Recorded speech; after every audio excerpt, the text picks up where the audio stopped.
Nightmare Castle.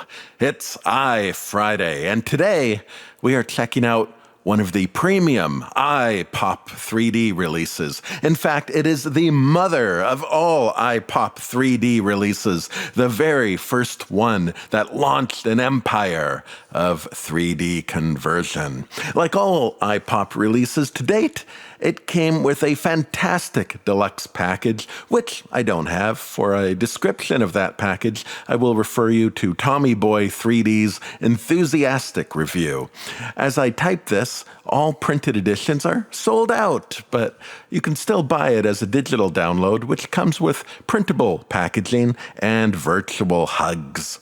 This is a cool carriage arrival. If you have a chance, pause on the trees at the beginning of this sequence. I love how it rides out from underneath that huge leafy canopy.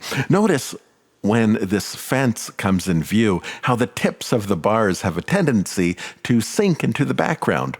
It's funny how little of that flaw is noticed while watching. It's the sort of thing I can see if I look for it, but my mind does not want to dwell on it. It almost hurt when I forced myself to look at it, like it was convinced enough of the overall illusion by all the other parts of the fence, and it only wanted or welcomed evidence to support that conclusion it had already made.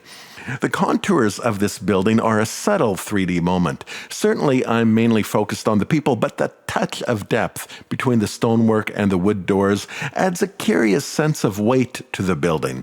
I've mentioned this many times, how 3D works with your sense of touch. And as I look over the masonry, just detecting that slight edge makes me think of having it in my hands and how impossible it would be to lift.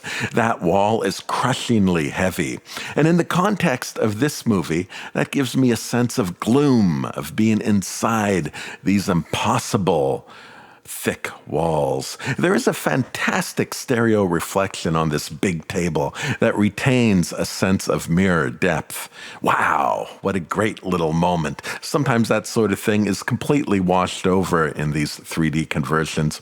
I love how a good stereo reflection shows up, especially in non-obvious places. Again, like I've said so many times, portals to another world. Another well-detailed reflection is in this mirror. On pause, though the reflection seems to me like it's coming out of the mirror, but that's not so noticeable in a normal watch.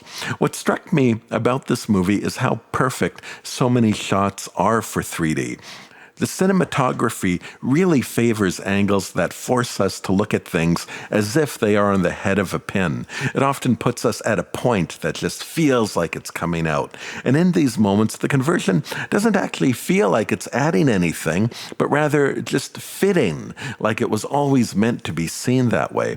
Very few movies take place in poor to middle class homes, especially old movies. Yes, people like to imagine being in an affluent world, but it's also like that for practical reasons. Space. Most homes don't have it. You need a certain amount just to be seen, to move, to enter. Movies are not just talking, but are also a bit of a dance. People open a door and step in and react to the room before they actually move forward and join with it. And they are not pressed up against each other. They can move their arms. They can offer things to each other. Objects travel around. Space is often its own character on screen. And sometimes it speaks to freedom. But here, in this type of movie, it's more of an evil fog, an unseen presence.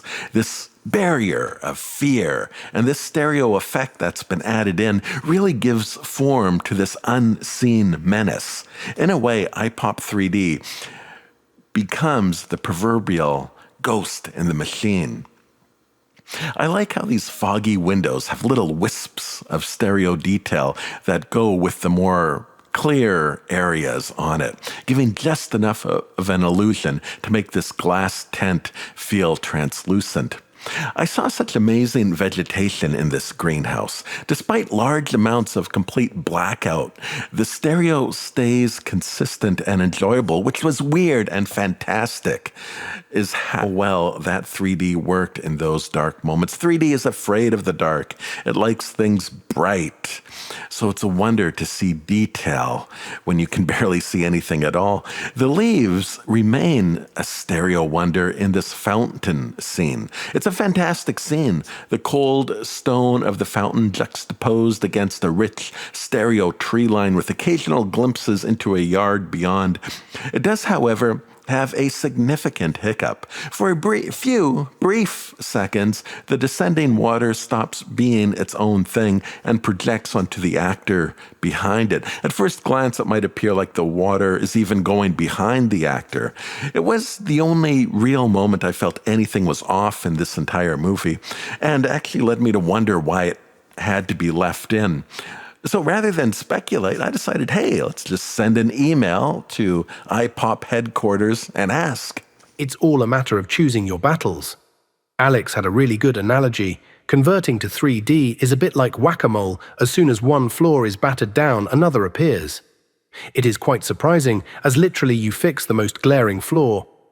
Do a render, then suddenly the major flaw is fixed, but you now spot a lesser flaw which you hadn't seen before. So you fix that and render, and you know what? You suddenly now can see a lesser flaw. It can drive you crazy. It just keeps going. Most of the IPOP discs have up to 8 rounds of revisions as we hone in on the lesser flaws. Nightmare Castle, as my first full conversion, had a lot of learnings and took something like 6 months of work to complete. In that particular shot, there was already so many problems with the depth map not recognizing what was going on that it ended up with a massive manual effort, which at some point I simply had to say, enough is enough. I think the version in the edit was about version 8. Some of the early stuff was just a mangled mess of layers. The most important factor from my perspective is whether it's seen on first casual viewing. Generally, if it gets past Phil, who has such sensitivity to 3D anomalies, then I'm content. I think you may have recently compared the conversions to MP3, and it is kind of like that, but still with human steering to manually fix as much as is viable to fix. Alongside this, it's the fact that these conversions, based on financial returns, are being produced for something like 0.5 to 1% of what a Hollywood FX studio conversion costs. Well, actually, an awful lot less for the Plan D discs, so it's trying to be a little pragmatic about where to draw the battle lines. The interesting thing for us is, now we are so aware of the typical problems and where and when they tend to occur, we are spotting specific types of flaws in major conversions. Probably less than what we'd find acceptable, but they are there, which surprised us. Well, I certainly appreciate the effort, and I thank Andrew for getting back to me. I've saved my favorite moment for last, though. This heart in the water tank was such a great sight. The way you can see the surface of the water from underneath creates this box-like effect that the stereo conversion really seizes on to draw you into this tank. It looks like water, or rather, it looks like being in the water, confined to the water. And while we are in this boxiness, the scene fades into an opening of a stove or perhaps furnace, the 3D maintaining that boxy feeling while we go from water to flames. What a change. It's like peeking into the windows of hell. It's one of those pictures that, sure, you can fully understand it flat, but in 3D, there's such a sense of living through it. The place comes to life, which is ironic, as this is all about death.